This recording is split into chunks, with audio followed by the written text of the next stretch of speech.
भाई जो गुरु बचन पे डट गे, कट गे फंद चुरा। जय जय सतगुरु मेरे की, जय जय सतगुरु मेरे की। सदा साहिबी सुख से वसियो, सतलोक के डेरे की। जय जय सतगुरु मेरे की। एकमात्र जय जय केवल अपने सतगुरु की ही होनी चाहिए। जय जय सतगुरु मेरे की, जय जय सतगुरु मेरे की। और किसी के लिए जगह ही नहीं है, क्योंकि मेरा गुरु स्वयं सत्य पुरुष है। मेरा गुरु स्वयं कबीर परमात्मा है। 650 साल पहले धर्मदास को भी यही भूल लगी थी। बार बार परमात्मा से कहते थे कि मुझे सतलोक दिखाओ, मुझे सत्य पुरुष के दर्शन कराओ। तो परमात्मा कहते थे कि भाई मैं खुद ही सत्य पुरुष हूं, मेरे में यानी गुरु में और सत्य पुरुष में कोई अंतर नहीं है। लेकिन धर्मदास इस कटु सच्चाई को स्वीकार नहीं कर पा रहा था। वो अपने गुरु को परमात्मा नहीं मान पा रहा था कि ना जाने परमात्मा कैसा होता होगा। ये मेरा गुरु तो, ये कबीर जी तो मेरे जैसा है, हाड़ चाम का शरीर है, इसके आंख भी हैं, नाक भी हैं, कान भी है, ये तो खाता भी है, पीता भी है। भगवान ऐसा थोड़ी हो सकता है। बार बार परमात्मा से प्रार्थना जिद करके बैठ गया। अंत में परमात्मा धर्मदास जी को सतलोक लेकर गए। और जब धर्मदास ने देखा कि सामने सिंहासन पर जो सत्य पुरुष बैठा है, अरे ये तो वही जिंदा बाबा है, अरे ये तो वही मेरे गुरुजी हैं काशी वाले कबीर जी। मैं तो व्यर्थ में उनके साथ वाद विवाद कर रहा था, उनसे जिद कर रहा था, मेरी मति मारी गई थी। और धर्मदास जी जब वापस आए सत्य पुरुष से मिलकर, तो लज्जित हो गए अपने गुरुजी के सामने, शर्मसार हो गए कि अब मैं क्या जवाब दूं। मेरा गुरु मुझे बार बार कहा करता था कि गुरु और गोविंद दो नहीं भाई, जब तक दो समझोगे दो जग में यानी नरक में जाई। अब मैं क्या जवाब दूं अपने गुरुजी को, ये घाव कैसे भरेगा मेरा। तो जब वापस आया तो चरणों में गिर गया। तब जिंदा बाबा के रूप में कबीर परमात्मा ने कहा, यानी धर्मदास जी के गुरु ने कहा कि अब तो तेरी संसा मिट गई ना, मेरी बात पे विश्वास कर लेता। बोला भगवान हम तो जड़मती हैं, मतिहीन प्राणी है, परमात्मा क्षमा करो, माफ करो। तो भाइयों और बहनों, धर्मदास जी के अंदर परमात्मा ने बार बार सत्य पुरुष को देखने की, उनके दर्शन करने की जो प्रेरणा की थी, क्योंकि आज हम बिचली पीढ़ी वालों को विश्वास दिलाने के लिए कि बिचली पीढ़ी वाले भगत शिक्षा प्राप्त करके, शास्त्रों से सारे प्रमाण देख के और इन महापुरुषों की जीवनी को पढ़ के, ये एफिडेविट जिनको परमात्मा सतलोक लेके गए, सब कुछ दिखाया, ये सारे उदाहरण देखने के बाद बिचली पीढ़ी वाले भगत अपने मन में बिल्कुल भी शंका ना करें कि हमारे गुरु के अलावा कोई कबीर और होगा, या हमारे गुरु जी के अलावा सतलोक में कोई और सत्य पुरुष बैठा होगा। आप और हमारी शंकाओं के निवारण के लिए परमात्मा ने धर्मदास जी के अंदर सत्य पुरुष को देखने की प्रेरणा की। तो आप और हम भगत भाई बहनों का यह संशय मिट जाना चाहिए। हमने अपने गुरु जी के अलावा कोई और कबीर दिखाई नहीं देना चाहिए। और यदि अभी भी हम अपने गुरु जी के अलावा किसी और का प्रकट दिवस मना रहे हैं, किसी और का फोटो अपने घर पे रखते हैं परमात्मा मान के, जैसे हमारे सतलोक आश्रमों से जुड़े हुए भाई बहन अपने गुरु के रहते सहते, कबीर भगवान के रहते सहते हर साल जून के महीने में उस दाढ़ी मूछ वाले नकली कबीर का प्रकट दिवस मनाते हैं। भगवान मानते हैं उस कागज के टुकड़े को, दाढ़ी मूछ वाली फोटो को, और अपने गुरु को केवल मानुष मानते हैं। सतलोक आश्रमों से जुड़े हुए सभी भगत भाई बहनों के घरों पर, इनके दरबार में, इनके लोकेट में अपने गुरुजी की फोटो के साथ साथ उस मुर्दा बेजुबान कागज के टुकड़े दाढ़ी मूछ वाले कबीर जी की फोटो भी मिलेगी। तो ये पतिव्रता पद की भक्ति नहीं है। फिर हमने धर्मदास जी से क्या शिक्षा ली, हमने कबीर सागर से क्या समझा। क्यों परमात्मा ने उदाहरण पेश किए आप और हमें समझाने के लिए, और फिर भी हम वही गलती कर रहे हैं, तो भाई और बहनों फिर हम कैसे मोक्ष के अधिकारी बनेंगे। तो जय जय सतगुरु मेरे की, जय जय सतगुरु मेरे की, यानी भगत के मुख से एकमात्र एक ही शब्द निकलना चाहिए, एक ही जयकारा निकलना चाहिए। परमात्मा की दृष्टि से केवल एक ही मूर्त नजर आनी चाहिए, जय जय सतगुरु मेरे की, सतगुरु रामपाल जी परमेश्वर जी की। जय जय सतगुरु मेरे की, सदा साहिबी सुख से बसियो, उस अमरपुरी के डेरे की। निर्विकार निर्भय तू ही, और सकल वैमा, हे जी साधो और सकल वैमा, सब पर तेरी साहिबी, सब पर तेरी साहिबी, तुझ पर साहिब नाम, निर्विकार निर्भय। हमारे गुरुदेव भगवान सतगुरु रामपाल जी परमेश्वर जी इतने समर्थ हैं, उनके अलावा सृष्टि में और कोई निर्भय नहीं है, कोई निर्विकार नहीं है। निर्विकार यानी जो महापुरुष तीनों गुणों के प्रभाव से, 25 प्रकृतियों के प्रभाव से, काम क्रोध लोभ मद अहंकार के प्रभाव से दूर हो, जो अबंध हो, सर्वशक्तिमान हो, हमारे गुरुदेव के अलावा सृष्टि में कोई अन्य नहीं है। फिर ऐसा निर्विकार परमात्मा जिनको ना रजोगुण का प्रभाव सताए, ना तमोगुण का, ना शतोगुण का, फिर हम अपनी अज्ञानता में ये कैसे मान बैठे हैं कि हमारे गुरुजी ने 8 सितंबर के दिन गांव धनाना में इंद्रो माई के पेट से जन्म लिया है। ये शब्द बोलने से पहले कि हमारे गुरुजी का जन्म हुआ है, इंद्रो माई के गर्भ से हुआ है, हम नीचों की जीभ कट जानी चाहिए, जीभ। हम अपने गुरुजी के विषय में नहीं, हम परमात्मा के विषय में क्या बोल रहे हैं, हमने ये सोचना चाहिए। अपने गुरुदेव भगवान के विषय में कुछ भी बोलने से पहले, मन में चिंतन मनन करने से पहले, हमने ये विचार करना चाहिए कि हम अपने गुरुजी के बारे में नहीं, हम परमात्मा के बारे में बोलने जा रहे हैं। और परमेश्वर कभी किसी मां के गर्भ से जन्म लेके नहीं आता। इस सृष्टि में कोई ऐसी औरत, कोई ऐसी मां नहीं है जो परमात्मा को जन्म दे सके। सारी सृष्टि को अपने आधे बाल के ऊपर रखे हुए परमात्मा को 9 महीने अपने गर्भ में रख सके। इस सृष्टि में ऐसी कोई माता नहीं है। ये सतगुरु सबकी माता है, जिसने सबको अपने अंदर से उत्पन्न किया है। हम सब इस मां के अंश हैं। इसको भला कौन जन्म देगा। और फिर भी यदि भाई बहन मानते हैं कि हमारे गुरुजी का जन्म हुआ है, तो भाई फिर इस जन्म में आप मोक्ष की उम्मीद मत करना, क्योंकि गुरु को मानुष मानने वाला 84 लाख योनियों का अधिकारी होता है, नरक का अधिकारी होता है, सतलोक का नहीं।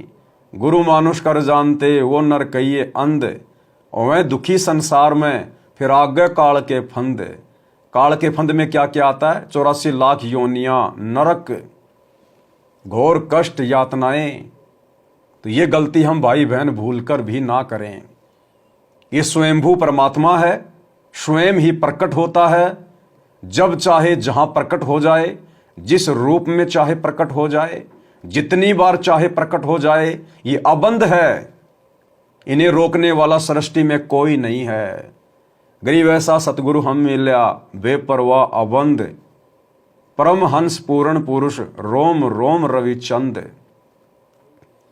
और हम अपने गुरुदेव को सतगुरु कहते हैं। सतगुरु कहकर उनके नाम का जयकारा लगाते हैं कि सतगुरु रामपाल जी भगवान की जय, लेकिन हम सतगुरु की परिभाषा से परिचित नहीं है। ना सतगुरु जननी जने जाके माना बाप। ध्यान रखना, सृष्टि में केवल एक ही सतगुरु है, दूसरा कोई सतगुरु नहीं है। सतगुरु यानी सच्चा ज्ञान देने वाला, सच्चा मार्ग बताने वाला केवल एक ही है। अन्य यदि कोई अपने नाम के आगे सतगुरु शब्द लगाता है तो वो पाखंडी है, नकली है। यदि हमारे गुरुदेव भगवान स्वयं को सच्चा सतगुरु कहते हैं और यदि हम उनके नाम से पहले सतगुरु शब्द लगाकर जयकारा लगाते हैं, तो आप और हम भगत भाई बहनों को सतगुरु की परिभाषा का भी ज्ञान होना चाहिए। ना सतगुरु जननी जने जाके माना बाप, पिंड ब्रह्मंड से रहित है ना वहां तीनों ताप। और फिर भी हम अपने गुरु जी को मां के गर्भ से जन्म लेकर आया हुआ मानते हैं। फिर हमारे से बड़ा दोगला इंसान कोई नहीं होता जो दो तरफा बातें करता है। गुरु को सतगुरु भी कहता है और 8 सितंबर को उनका जन्मदिन भी मनाता है। ऐसे दोगली जुबान के प्राणी अगले जन्मों में सतगुरु की शरण में आने के बाद भी सर्प की योनि प्राप्त करते हैं। सर्प की योनि, दो जीभ प्राप्त होती है, दो जीभ। तो हम ये गलती करने से बचें। बच्चों, अध्यात्म मार्ग के अंदर गुरु का महत्व बहुत है, क्योंकि परमात्मा भी आकर के गुरु रूप में ही लीला किया करते थे। अध्यात्म मार्ग में गुरु का महत्व बहुत है, बहुत यानी सर्वोपरि है, सबसे ऊपर है। और क्या कह रहे हैं गुरुदेव कि परमात्मा भी गुरु रूप में आकर ही लीला किया करते थे। तो आज गुरु रूप में आकर, सतगुरु रामपाल जी के रूप में आकर, सतगुरु के रूप में आकर कौन लीला कर रहा है? बताइए, कौन लीला कर रहा फिर आज? क्योंकि कबीर भगवान के अलावा तो कोई पूर्ण गुरु है ही नहीं, कोई सच्चा गुरु है ही नहीं, कोई सतगुरु धरती पर है ही नहीं जो सच्ची राह बता दे भटके हुए जीवों को, प्राणियों को। तो आज कौन लीला कर रहा होगा फिर सतगुरु के रूप में? ये आप और हमारी कॉमन सेंस पे छोड़ते हैं परमात्मा। आप और हमें जो तत्व ज्ञान देते हैं कलयुग की पिछली पीढ़ी में आके, दिन रात एक कर देते हैं परमात्मा। सत्संग करते करते पूरी नींद भी नहीं ले पाते परमात्मा, आंखें काली हो जाती है। सिर्फ आप और हमसे अपनी पहचान करवाने के लिए ये ज्ञान फिर हमें क्यों दिया सतगुरु ने? इतना 30 साल तक क्यों इतना संघर्ष किया? सतगुरु चाहते हैं कि मेरे बच्चे मुझे पहचान लें बैकग्राउंड में कि वास्तव में उनका गुरु कौन है। अरे भक्ति का आनंद तो उसके बाद शुरू होगा। जब तक आप अपने गुरु को मानुष मान रहे हैं, खाली गुरु मान रहे हैं, भगवान किसी और को मान रहे हैं, आप कितनी भक्ति कर लीजिए, आपको भक्ति का वो आनंद प्राप्त नहीं होगा। सुमरण करते समय आपके अंदर वो भाव नहीं बनेंगे, वो आनंद नहीं मिलेगा आपको। और जिस दिन आप इस ज्ञान को आधार बनाकर सतगुरु कृपा से अपने गुरु जी को परमात्मा के रूप में अपने दिल में बसा लेंगे, अपने गुरु जी को अपना महबूब बना लेंगे, और दूसरा जब आप विषय वासनाओं से दूर हो जाएंगे, भोग क्रिया से दूर हो जाएंगे, काम वासना से दूर हो जाएंगे, उसके बाद देखना भाई और बहनों, मीठा ही मीठा, मीठा ही मीठा। सुमरण में भी आनंद, सत्संग सुनने में भी आनंद, गुरु महिमा करने में भी आनंद, सुबह से लेकर शाम तक आनंद ही आनंद। क्योंकि परमात्मा कहते हैं इष्ट मिले और मन मिले, मिले सकल सब रीत, कहे कबीर ता जाइए रे संतन की प्रीत। तो परमात्मा भी ऐसे ही आत्मा के हृदय में आएंगे, बसेंगे, निवास करेंगे, जो आत्मा सबसे पहले तो इन विषय विकारों से अपनी आत्मा को साफ कर लेगी। क्योंकि भगवान मैली आत्मा में आके नहीं बैठते। जिसके हृदय में छल कपट होता है, जो विषय वासनाओं के रंग में रंगा होता है, ऐसी गंदी जगह पे भगवान आके नहीं बैठता। अरे हमारे घर पर अगर हमारा कोई रिश्तेदार आ जाता है तो हम लोग झट से बेडशीट को चेंज करते हैं, झट से नई बेडशीट लाके लगा देते हैं। तो हमारा गुरु, हमारा परमात्मा क्या इस विषय वासना से लिपटे हुए, सने हुए गंदे हृदय में आके बैठेगा? कुत्ता भी अपनी पूंछ से जगह को साफ करके बैठता है। तो हमने यदि अपने हृदय में अपने गुरुदेव भगवान को, अपने महबूब को बैठाना है शब्द रूप में, तो हमने अपने हृदय को साफ करना पड़ेगा, मैली चद्दर को हटाना पड़ेगा। और इस चद्दर को काल ने मैली कैसे कर रखा है? काम, क्रोध, लोभ, मद, अहंकार, विषय वासना। उसके बाद देखना भाई और बहनों, भक्ति का आनंद है। बाकी आप भक्ति भी करते रहो, कितना ही माला कर लो, कितना ही दान पुण्य कर लो, जो आप कर रहे हैं गुरुदेव कहते हैं आपको उसका वो फल मिल जाएगा, लेकिन परमात्मा नहीं मिलेगा। भक्ति का आनंद आप प्राप्त नहीं कर सकते। तो गुरुदेव कह रहे हैं भक्ति मार्ग में गुरु का महत्व सर्वोपरि है। और परमात्मा भी गुरु रूप में ही आकर लीला किया करते थे। तो क्या आज वो परमात्मा गुरु रूप में आके लीला नहीं कर रहा? लेकिन ये सब हमें उस समय दिखाई देगा जब हमारा हृदय साफ हो जाएगा। हमें प्रत्यक्ष अपने गुरुदेव में कबीर भगवान दिखाई देगा, इनके अलावा कुछ भी दिखाई नहीं देगा। जब हमारा इनके प्रति प्रेम जागृत होगा, परमात्मा कहते हैं बिना प्रेम पावे नहीं, चाहे कोट समाधि लाओ। कितना ही यज्ञ कर ले, कितना ही तप कर ले, कितना ही जप कर ले, कितना ही धर्म कर ले, जब तक आपका प्रेम अपने गुरु में नहीं उमड़ेगा। और गुरु में प्रेम कब उमड़ेगा? जब हम पतिव्रता पद पर आएंगे, एकमात्र अपने गुरुजी पर आश्रित हो जाएंगे, समर्पित हो जाएंगे, तब प्रेम उमड़ेगा। जैसे लड़का लड़की काल प्रेरणा से आपस में प्रेम कर लेते हैं और वो एक दूसरे के प्रति इतने समर्पित हो जाते हैं, लड़की भी अपने माता पिता को, अपने जन्मदाता को भूल जाती है, लड़का भी अपने माता पिता की शिक्षाओं को भूल जाता है, घर छोड़कर भाग जाते हैं। क्यों? क्योंकि आपस में उनके अंदर प्रेम उमड़ रहा है। भले ही उनका प्रेम विषय वासनाओं को लेकर उमड़ रहा है, लेकिन ये उदाहरण है। इसी प्रकार से जब हम स्वच्छ भाव से, शुद्ध भाव से अपने गुरुजी के प्रति समर्पित होंगे तो हमारा प्रेम उमड़ेगा। और जब गुरुजी के प्रति प्रेम उमड़ेगा तो फिर हमें दुनिया दिखाई नहीं देगी, केवल अपना परमात्मा दिखाई देगा। और परमात्मा में तो फिर सारी दुनिया बसी हुई है। एक साधे सब सदें, सब साधे सब जाए, और माली सींचे मूल को फले फुले अघाए। तो गुरुदेव भगवान के सत्संग करने का एकमात्र प्रयोजन यही होता है कि आत्मा जितना जल्दी हो सके गुरु में परमात्मा को ढूंढ ले, गुरु में परमात्मा को देखना शुरू कर दे। क्योंकि ये भक्ति की पहली सीढ़ी है गुरु, और आखिरी सीढ़ी भी गुरु ही है।